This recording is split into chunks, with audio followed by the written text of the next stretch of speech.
잊혀진 약속. 새벽 5시 김민우의 하루가 시작됐습니다. 창문 틈으로 스며드는 차가운 공기에 몸을 웅크리며 일어났어요. 낡은 요위에 담요마저 구멍이 나 있었지만 새 담요를 살 여유는 없었습니다. 연금이라곤 한 푼도 없이 폐지를 주어 하루하루를 버티는 게 그의 삶이었으니까요. 아이고, 무릎이 아파 일어서는데 한참이 걸렸습니다. 오래된 수도가에서 물을 틀었어요. 거울 속 자신을 보니 홀쭉한 볼과 깊게 패인 주름이 낯설었습니다. 한때는 반듯한 양복에 넥타이를 메고 회사를 다니던 사람이었는데 쓰레기 봉투와 낡은 손수레를 챙겨 집을 나섰습니다. 달동네 비탈길을 내려오는데 무릎이 욱신거렸어요. 골목을 빠져나가는데 등교하는 중학생들이 웃으며 걸어왔습니다. 야, 저 할아버지 또 나왔다. 냄새나. 민우는 고개를 더 숙이고 골목길로 방향을 틀었습니다. 아파트 단지에 도착해 쓰레기 분리수거장을 살폈어요.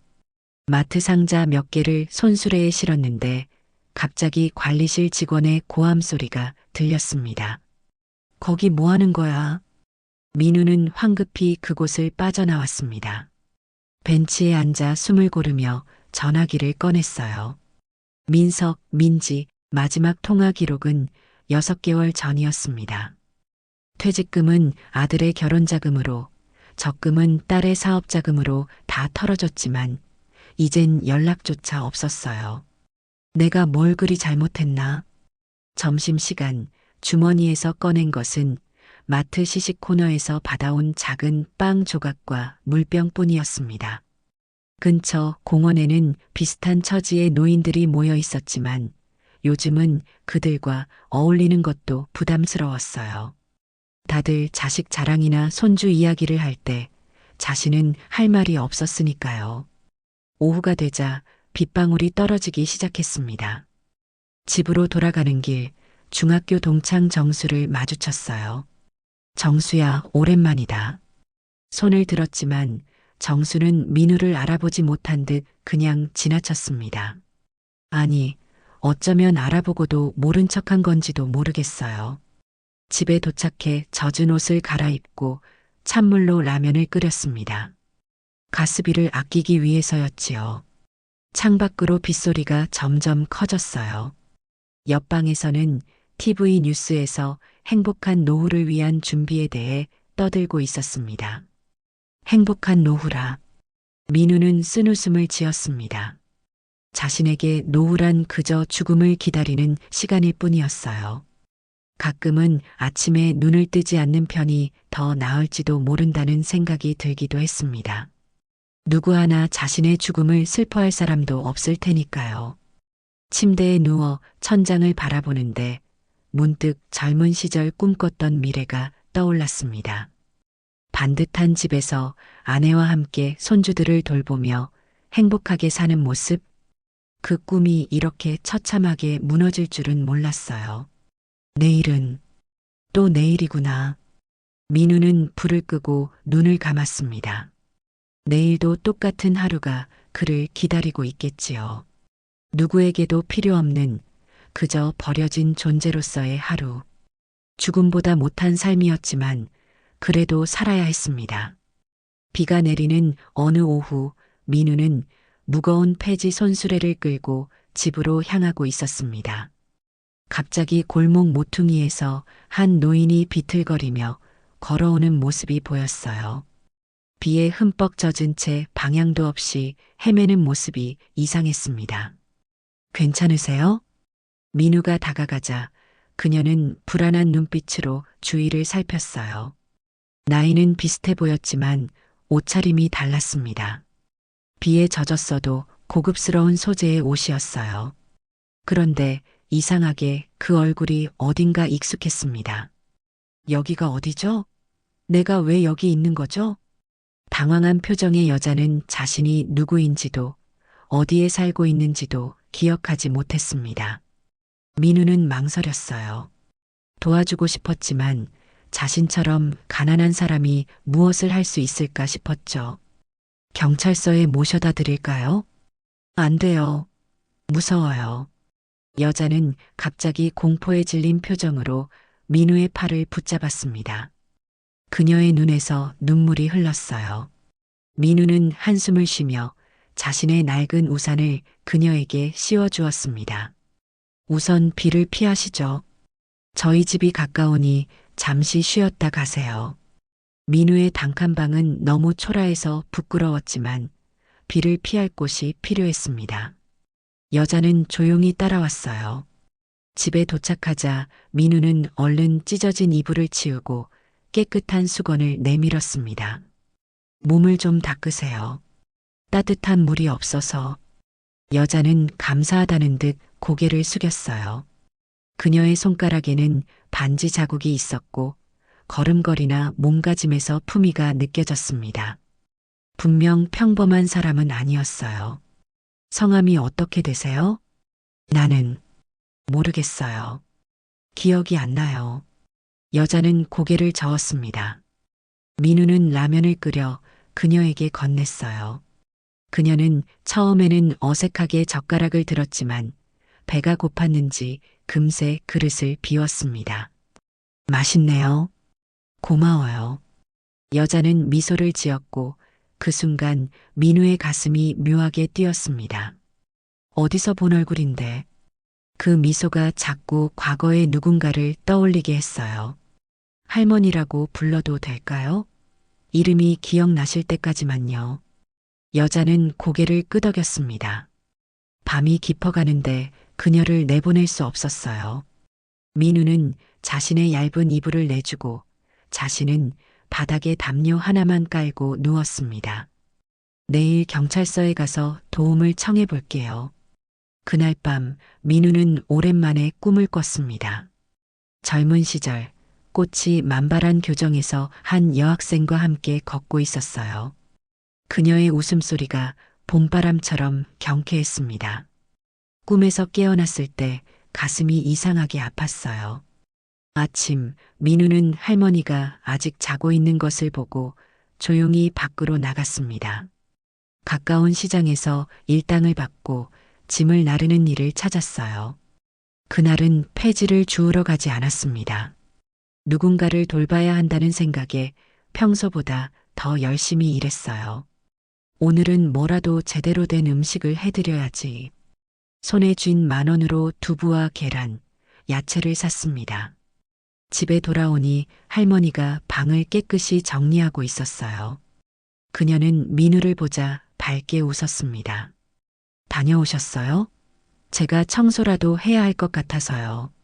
민우는 처음으로 누군가가 자신을 기다리고 있다는 느낌에 가슴이 따뜻해졌습니다. 두 사람은 함께 간단한 식사를 준비했어요. 할머니는 요리하는 솜씨가 좋았습니다. 분명 평범한 가정주부는 아니었을 텐데 음식은 정갈하고 맛있었어요. 어디선가 배우셨나 봐요. 글쎄요. 손이 기억하나 봐요. 식사를 하며 이야기를 나누는데 할머니가 문득 말했습니다. 젊었을 때 좋아했던 사람이 있었어요. 그 사람 생각만 하면 가슴이 아파요. 민우는 고개를 끄덕였습니다. 그도 비슷한 기억이 있었으니까요. 저도 그런 사람이 있었습니다. 지금은 이름조차 가물가물하지만 두 노인의 눈빛이 잠시 마주쳤고 그 순간 민우는 이상한 느낌을 받았습니다. 마치 오래된 인연을 다시 만난 것 같은 기분이었어요. 일주일이 지났습니다. 할머니는 여전히 자신의 이름을 기억해내지 못했지만 민우의 집에서 함께 지내며 조금씩 안정을 찾아갔어요. 민우는 더 이상 경찰서 이야기를 꺼내지 않았습니다. 솔직히 그녀가 떠나는 것이 싫었거든요. 오늘은 제가 빨래를 널었어요. 날씨가 좋아서 금방 마를 거예요. 할머니는 작은 일에도 기뻐했습니다. 민우는 그녀가 있어 집이 밝아진 것 같았어요. 예전엔 그저 잠만 자던 공간이었는데 이제는 집이라는 느낌이 들었습니다. 폐지를 주우러 가는 민우를 할머니가 배웅했어요. 조심히 다녀오세요. 저녁엔 김치찌개 끓여 놓을게요. 이런 일상이 민우에겐 낯설었습니다. 언제부터였을까요? 누군가 자신을 기다려준 것이. 아내가 떠난 후로 그런 따뜻함은 잊고 살았어요. 동네 슈퍼 앞을 지나는데 주인 아주머니가 불렀습니다. 민우 씨, 요즘 같이 사는 할머니 있다면서요? 요 앞에 노인정에서 내일 잔치한대요. 같이 오세요. 민우는 쑥스러워하며 고개를 끄덕였습니다. 같이 산다는 표현이 이상하게 기분 좋았어요. 그날 저녁 민우는 처음으로 자신의 이야기를 할머니에게 털어놓았습니다. 열심히 살았던 회사 생활, 아내의 배신과 이혼, 자식들에게 모든 것을 내어주고도 버림받은 이야기까지. 많이 힘드셨겠네요. 할머니의 따뜻한 말 한마디에 민우의 눈시울이 뜨거워졌습니다. 얼마나 오랜만에 듣는 위로인지 모르겠어요. 그녀는 민우의 손을 살며시 잡아주었습니다. 나도 기억은 없지만 가슴이 아파요. 뭔가 큰 슬픔이 있었던 것 같아요. 두 사람은 달빛 아래 조용히 앉아 차를 마셨습니다. 할머니는 가끔 고급스러운 행동을 무의식적으로 했어요. 찻잔을 들 때의 우아한 손짓이나 가끔씩 튀어나오는 영어 단어들이 그녀의 과거를 짐작게 했습니다. 다음 날 두 사람은 노인정 잔치에 함께 갔어요. 민우는 처음으로 당당하게 할머니를 소개했습니다. 우리 집에 같이 계시는 분이에요. 사람들은 호기심 어린 눈으로 그들을 바라봤지만 민우는 신경 쓰지 않았어요. 오랜만에 느끼는 소속감이 좋았습니다. 할머니는 노래자리에서 갑자기 일어나 노래를 불렀어요. 놀랍게도 그녀는 아름다운 목소리로 옛 가요를 완벽하게 불렀습니다. 모두가 감탄했어요. 어디서 그렇게 노래를 잘 부르세요? 글쎄요. 몸이 기억하나 봐요. 돌아오는 길 할머니가 문득 민우에게 물었습니다. 우리 전에 만난 적 있을까요? 민우도 가끔 그런 느낌이 들었어요. 처음 봤는데도 너무 친숙한 느낌, 마치 오래전부터 알고 지낸 것 같은 기분. 그럴지도 모르죠. 인연이란 게 참 신기한 거니까요. 그날 밤 민우는 또 꿈을 꿨습니다. 젊은 시절 벚꽃이 흩날리는 캠퍼스에서 한 여학생과 함께 걷고 있었어요. 그녀의 이름은 미영아. 꿈에서 부른 이름에 민우는 잠에서 깼습니다. 그 이름이 왜 이렇게 가슴을 아프게 하는지 모르겠어요. 옆에서 평화롭게 자고 있는 할머니를 바라보니 이상한 기분이 들었습니다. 마치 오래 잃어버렸던 무언가를 다시 찾은 것 같은 느낌. 한 달이 지났습니다. 할머니와 함께하는 일상이 민우에게는 새로운 활력이 되었어요. 아침에 일어나면 누군가를 위해 하루를 시작한다는 기분이 들었고, 저녁에는 돌아갈 집이 있다는 기쁨이 있었습니다. 오늘은 공원에 가볼까요? 민우는 처음으로 폐지를 줍지 않는 날을 만들었습니다. 그동안 모아둔 돈으로 할머니에게 꽃무늬 스카프를 선물했어요. 그녀는 아이처럼 기뻐하며 스카프를 메고 거울을 보았습니다. 어울리네요. 고마워요, 민우 씨. 공원 벤치에 앉아 두 사람은 지나가는 아이들을 바라봤어요. 할머니는 문득 말했습니다. 전에 아이가 있었던 것 같아요. 딸인지 아들인지는 모르겠지만 그녀의 눈에 잠시 슬픔이 스쳤습니다. 기억은 없어도 가슴은 아픈 모양이었어요. 민우는 그녀의 손을 조용히 잡아주었습니다. 귀가 길에 벽에 붙은 신문 헤드라인이 눈에 띄었어요. 한강그룹 회장 실종 한 달째.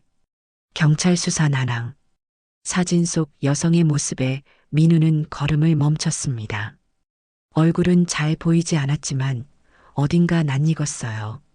민우가 신문을 자세히 보려 할 때 할머니가 갑자기 머리를 잡고 비틀거렸습니다. 괜찮으세요? 머리가 아파요. 뭔가 보이는 것 같은데. 집으로 돌아와 할머니를 눕혔습니다. 그녀는 열이 있었어요. 민우는 마지막 비상금으로 약을 사왔습니다. 제가 있으니 걱정 마세요. 밤새 할머니의 이마에 물수건을 얹어주며 민우는 생각했습니다. 이 사람은 누구일까?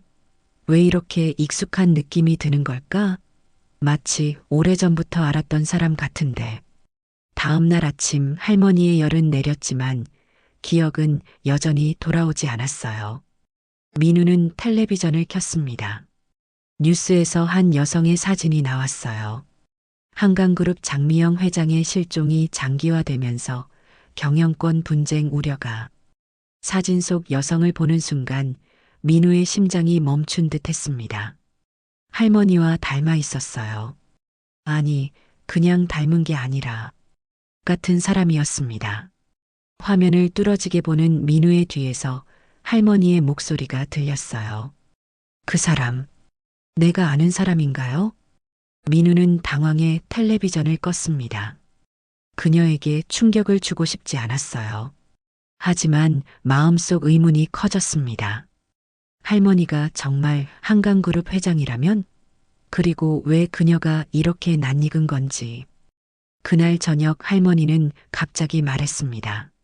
민우 씨, 젊었을 때 어느 대학 다니셨어요? 서울대학교요. 경제학과였습니다. 그래요? 나도 어딘가 비슷한. 그녀는 말을 이었지만 갑자기 머리를 잡고 신음했어요. 무언가를 기억하려 할 때마다 고통이 오는 듯 했습니다. 민우는 그녀를 진정시켰어요. 밤, 민우는 오래된 앨범을 꺼냈습니다. 대학 시절 사진들을 넘기다 한 장에서 멈췄어요. 교정에서 찍은 단체 사진, 그 속에 젊은 민우와 한 여학생이 나란히 서 있었습니다. 그녀의 이름은 장미영, 첫사랑이었습니다. 집안의 반대로 헤어졌던 그 사람. 40년 전의 기억이 선명하게 떠올랐어요. 사진 속 미영의 얼굴과 할머니의 얼굴이 겹쳐졌습니다. 민우는 밤새 잠을 이루지 못했어요. 민우는 집 근처 PC방에 가서 장미영 한강그룹 회장을 검색했습니다. 스크린에 나타난 정보들이 그를 충격에 빠뜨렸어요. 장미영, 67세. 한강그룹 창업주의 외동딸로 남편 사망 후 그룹을 이끌어왔음. 한 달 전 알츠하이머 진단을 받은 직후 실종됨. 유언장에 김민우라는 인물에게 재산의 절반을 남긴다는 내용이 있어 논란이 됨. 김민우, 그게 나란 말인가? 머리가 어지러웠습니다. 민우는 젊은 시절 미영과의 추억을 떠올렸어요. 그녀는 부유한 집안의 딸이었고 자신은 가난한 학생이었습니다. 집안의 반대로 헤어진 후 그는 다시는 그녀를 만나지 못했어요. 그런데 지금 내 집에 있는 사람이 정말 그 미영이란 말인가? 민우는 혼란스러웠습니다. 알려야 할까? 알리지 말아야 할까? 그녀가 돌아가면 자신의 삶은 다시 전과 같은 고독으로 돌아갈 텐데. 집으로 돌아오는 길, 민우는 멀리서 검은 승용차 몇 대가 자신의 동네를 서성이는 것을 봤어요.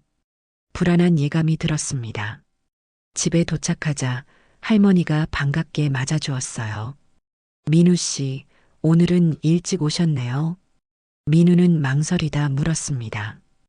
혹시 장미영이라는 이름이 기억나세요? 할머니는 잠시 생각하더니 고개를 저었어요. 기억나지 않아요. 하지만 그 이름이 왠지 가슴을 아프게 해요.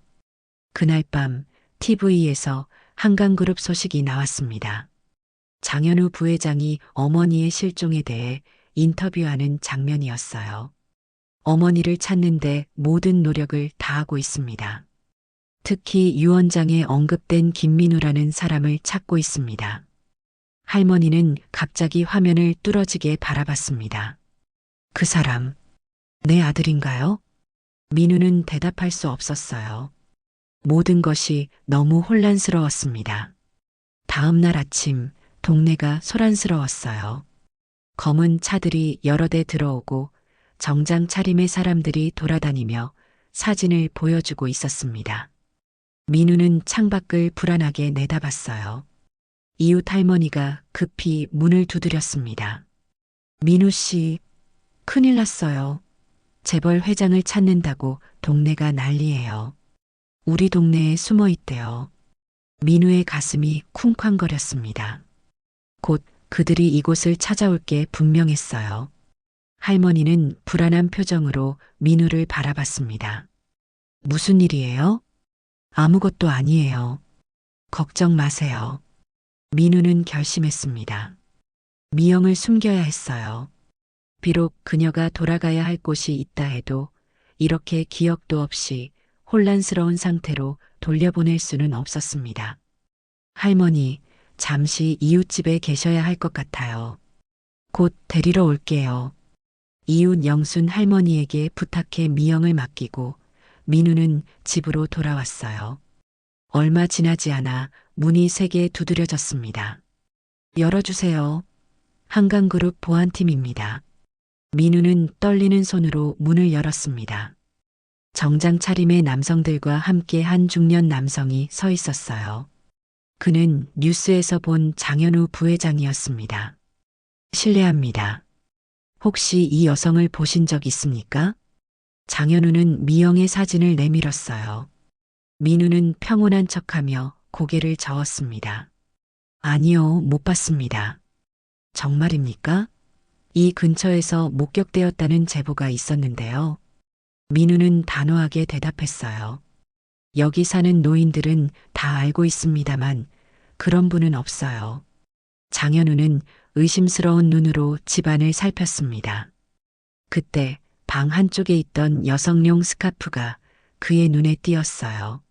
이건 민우의 심장이 멈춘 듯 했습니다.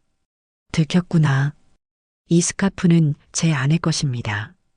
몇 년 전에 돌아가셨어요.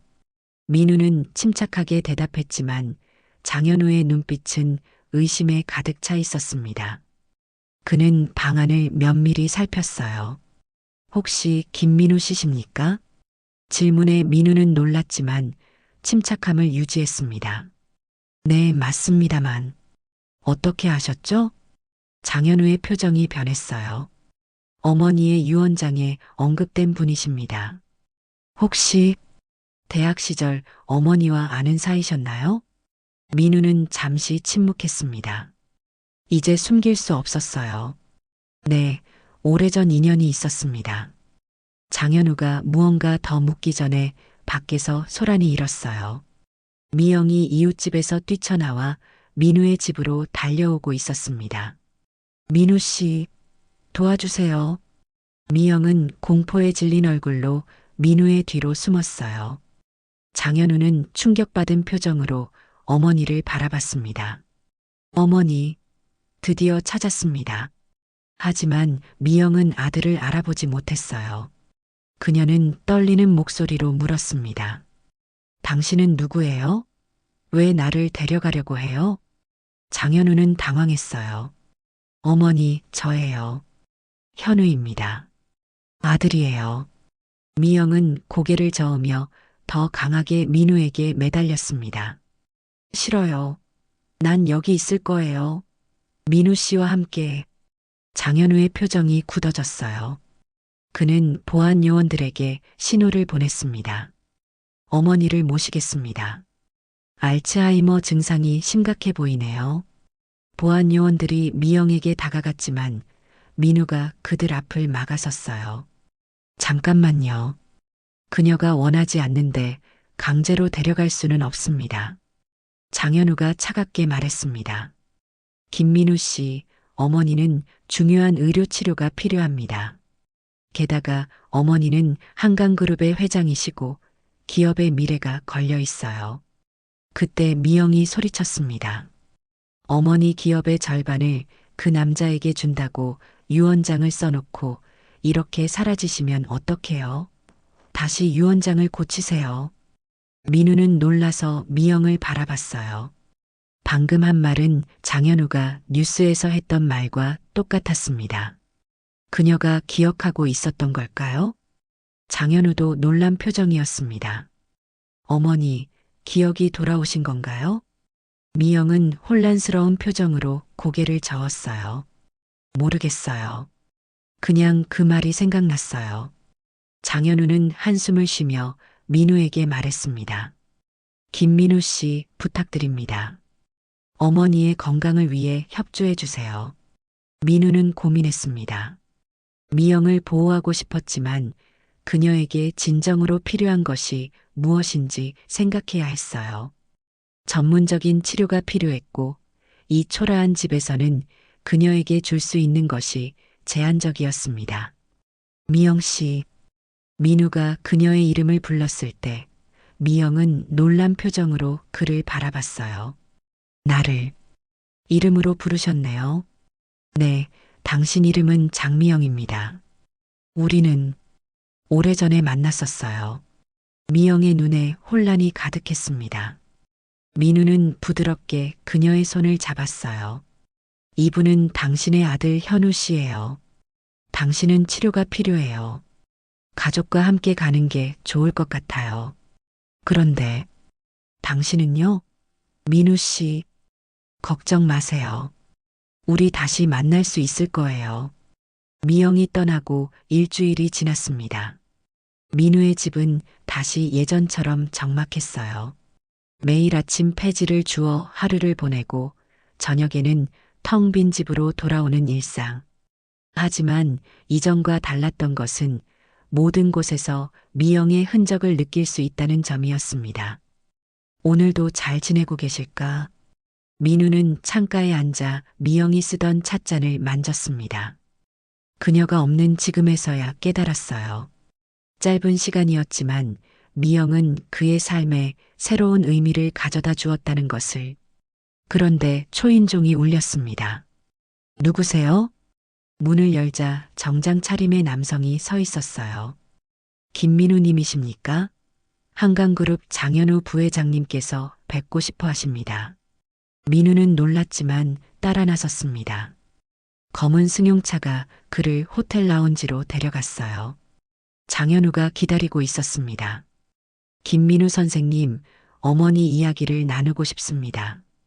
장현우는 커피를 권하며 말을 이었어요. 어머니는 지금 최고의 의료진이 돌보고 계십니다.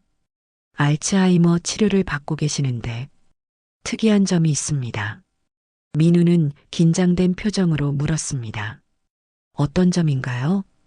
어머니께서 계속 당신 이름을 부르십니다. 민우 오빠라고요. 민우의 가슴이 쿵쾅거렸어요. 장현우는 한숨을 쉬었습니다. 솔직히 말씀드리자면 처음에는 당신을 의심했습니다. 어머니의 유산을 노리는 사람인가 했죠. 하지만 조사해보니 당신은 40년 전 어머니의 첫사랑이셨더군요. 민우는 말없이 고개를 끄덕였습니다. 장현우가 계속했어요. 어머니는 평생 당신을 잊지 못하셨답니다. 몇 년 전부터 일기를 쓰셨는데 거기에 당신 이야기가 많이 나옵니다. 그리고 알츠하이머 진단 직후 유언장을 수정해 당신에게 재산의 절반을 남기셨어요. 민우는 혼란스러웠습니다.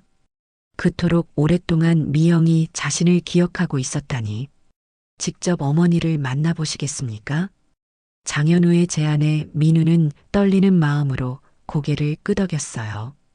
한강그룹 본가는 웅장했습니다. 민우는 자신의 초라한 모습이 부끄러웠지만 오직 미영을 만나고 싶은 마음뿐이었어요. 정원이 내려다 보이는 방에 미영이 휠체어에 앉아 있었습니다. 어머니, 손님이 오셨어요. 미영은 천천히 고개를 돌렸고 민우를 보는 순간 그녀의 눈이 커졌어요. 오셨어요? 민우는 조심스레 다가갔습니다. 안녕하세요, 미영 씨. 미영은 혼란스러운 표정으로 그를 바라봤어요. 그때 민우는 용기를 내어 말했습니다. 미영아. 그 순간 미영의 눈에서 무언가가 변했어요. 마치 오랫동안 닫혀있던 문이 열리는 것처럼. 민우 오빠, 그녀의 목소리가 떨렸습니다. 40년 전으로 돌아간 듯한 음색이었어요. 그래, 나야. 미영의 눈에서 눈물이 흘렀습니다. 기다렸어요. 너무 오래 기다렸어요. 민우도 눈물을 참을 수 없었어요. 장현우는 놀란 표정으로 둘을 바라봤습니다. 어머니, 기억이 돌아오신 건가요? 미영은 아들을 바라보며 희미하게 웃었습니다. 현우야, 이분이 내가 평생 사랑한 사람이란다. 그날 밤 미영은 조금씩 기억을 되찾았어요. 완전하지는 않았지만 민우와 관련된 기억들은 선명했습니다. 그녀는 민우에게 40년간의 이야기를 들려주었어요. 집안의 반대로 헤어진 후 아버지가 정해준 사람과 결혼했어요. 남편은 좋은 사람이었지만 내 마음속엔 항상 당신이 있었죠. 민우는 자신도 비슷했다고 말했습니다. 결혼했지만 행복하지 않았고 항상 무언가 빠진 듯한 삶을 살았다고요. 우리가 다시 만나다니 믿기지 않아요. 미영의 손을 잡은 채 민우는 지난 시간의 아쉬움과 현재의 기쁨을 동시에 느꼈습니다. 비록 그들은 나이가 들었고 미영은 병을 앓고 있었지만 서로를 찾았다는 사실만으로도 충분했어요. 봄이 왔습니다. 한강그룹 본관 정원에는 벚꽃이 만발했어요. 민우는 미영의 휠체어를 밀며 꽃길을 천천히 걸었습니다. 대학 시절 우리가 걷던 그 길이 생각나네. 미영은 미소 지었어요. 그녀의 알츠하이머는 여전했지만 민우와 함께하는 시간은 그녀의 기억을 붙잡아주는 듯 했습니다. 오빠, 우리 약속 기억나요? 30살에 다시 만나기로 했었죠? 그래, 벚꽃 아래에서 만나기로 했었지. 약속을 지키지 못했던 그날, 미영은 혼자 벚꽃 아래 서 있었다고 했습니다. 민우를 기다리며 눈물 흘렸던 그날의 기억을 40년이 지난 지금도 생생히 기억하고 있었어요. 뒤늦게라도 약속을 지켜서 다행이에요. 장현우는 어머니의 변화에 놀라워했습니다. 미영의 건강 상태는 여전히 불안했지만 민우와 함께할 때면 정신이 맑아졌어요. 의사들도 이런 변화를 신기해했습니다. 김민우 선생님, 정말 감사합니다. 어머니가 이렇게 행복해 하신 적이 없었어요. 장현우는 민우에게 한강그룹의 고문 자리를 제안했습니다. 처음에 민우는 거절했지만 미영의 간곡한 부탁에 결국 수락했어요. 그는 자신의 낡은 달동네 집을 떠나 미영의 집 별채로 이사했습니다. 정말 괜찮을까요? 저 같은 사람이. 미영은 민우의 손을 꼭 잡았어요. 우리가 함께할 시간이 얼마나 남았는지 모르잖아요. 남은 시간을 소중하게 보내고 싶어요. 민우는 생각지도 못한 인생의 전환점을 맞이했습니다. 한강그룹의 고문으로서 그는 직원들의 복지와 노인 지원 프로그램을 담당하게 되었어요. 그동안의 삶에서 얻은 경험이 오히려 그를 더 겸손하고 현명한 리더로 만들었습니다. 그러던 어느 날 민우의 자식들이 찾아왔어요. 뉴스에서 아버지가 재벌그룹 고문이 되었다는 소식을 듣고 황급히 달려온 것이었습니다. 아버지, 정말 놀랐어요. 어떻게 된 일이에요? 민우는 담담하게 그들을 맞이했습니다. 예전처럼 화를 내거나 서운해하지 않았어요. 이제는 그런 감정을 초월한 듯 했습니다. 오랜만이구나. 그동안 잘 지냈니? 민석과 민지는 어색하게 웃었습니다. 그들의 눈에는 후회와 부끄러움이 어려 있었어요. 아버지, 죄송해요. 그동안 연락도 안 하고. 민우는 고개를 저었습니다. 괜찮다. 너희도 각자의 삶이 있으니까. 이제 와서 원망하진 않는다. 자식들은 눈물을 글썽였어요. 민우는 그들에게 손자, 손녀들의 사진을 보여달라고 했습니다. 오랜만에 가족의 이야기를 나누며 민우는 마음의 평화를 느꼈어요. 미영은 민우의 가족들을 따뜻하게 맞이했습니다. 비록 그녀는 종종 사람들의 이름을 잊었지만 그들을 향한 미소는 진심이었어요. 당신 아이들이 당신을 닮았네요. 똑같이 착한 눈을 가졌어요. 시간이 흐르며 민우와 미영은 함께 많은 것을 경험했습니다. 미영의 건강은 서서히 악화되었지만 그들은 매 순간을 소중히 여겼어요. 손잡고 정원을 거닐거나 옛 영화를 보거나 때로는 그저 함께 침묵을 나누기도 했습니다. 민우 오빠, 응? 행복해요? 민우는 미소 지었습니다. 평생 이렇게 행복한 적이 없었어. 어느 봄날 미영은 조용히 눈을 감았습니다. 민우의 손을 꼭 잡은 채로 그녀의 마지막 말은 고마워요. 약속을 지켜줘서였어요. 장례식 후 장현우는 민우에게 다가왔습니다. 어머니의 유언대로 그룹 지분의 절반이 선생님께 상속됐습니다. 하지만 더 중요한 건 그는 오래된 일기장을 건넸어요. 어머니가 40년 동안 당신에게 쓴 편지들입니다. 한 번도 보내지 못했지만 매년 당신의 생일마다 썼대요. 민우는 떨리는 손으로 일기장을 펼쳤습니다.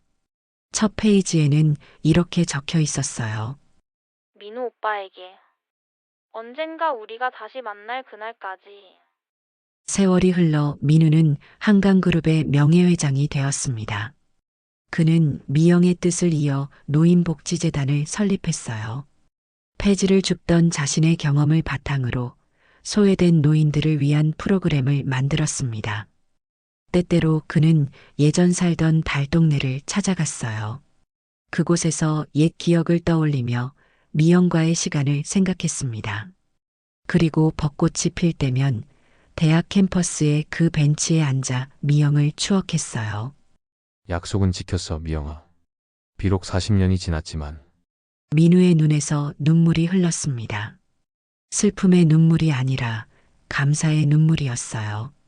인생의 마지막 장에서 찾은 첫사랑, 그리고 그 사랑이 가져다 준 예기치 않은 행복에 대한 감사.